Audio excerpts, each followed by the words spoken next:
ธรรมะคติธรรมนำชีวิตประจำอาทิตย์ที่2ศีลแฮม15 ค่ำเดือน2ลาวพุทธศักราช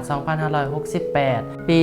2026นี้ธรรมะคติธรรมนำชีวิตประจำอาทิตย์ที่2จบบนส่วงขอนำเสนอภาคธรรมะคติธรรมนำชีวิต EP ที่2เรื่องการอภัยทานมื้อนี้เป็นมื้อวันศีลใหญ่เป็นมื้อดีเป็นมื้อที่เฮาควรหันกลับมาทบทวนหันกลับมาเบิ่งใจของเฮาเองหันกลับมาเบิ่งจิตเบิ่งใจของเฮาเองว่าตอนนี้เฮากำลังโกรธเฮากำลังเกลียดเฮากำลังเครียดเฮากำลังสร้างไผอยู่หรือบ่เฮายังเจ็บใจจากคำเว้าหรือการกระทำของไผอยู่หรือบ่บางคนเขาอาจจะมักเฮาแน่อาจจะสร้างเฮาแน่ก็มีปะปนกันไปบางคนเขาอาจจะยิ้มให้กับคนอื่นแต่ในใจเขาเต็มไปด้วยความหนักและความอึดอัดก็เป็นไปได้การให้อภัยบ่แม่นการยอมรับว่าสิ่งที่เขาเฮ็ดนั้นถูกต้องการบ่ให้อภัยบ่ได้เฮ็ดให้คนอื่นเจ็บปวดแต่คนที่เจ็บปวดที่สุดก็คือ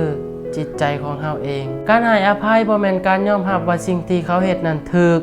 แต่แม่นการปล่อยใจของเฮาให้เป็นอิสระปล่อยวางของหนักที่เฮาแบกมาเป็นเวลาโดนนานพระพุทธเจ้าทรงตรัสไว้ว่า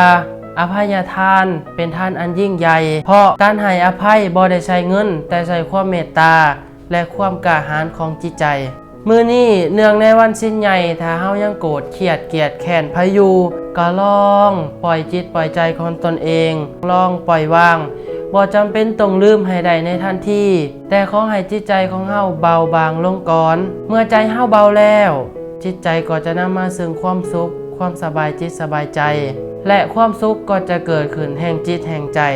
ดังนั้นมื้อนี้ขออนุโมทนาสาธุกับออกตนญาโยมทุกท่านทุกคนเนื่องในวันศีลแฮม15 ค่ำเดือน2ลาวพุทธศักราช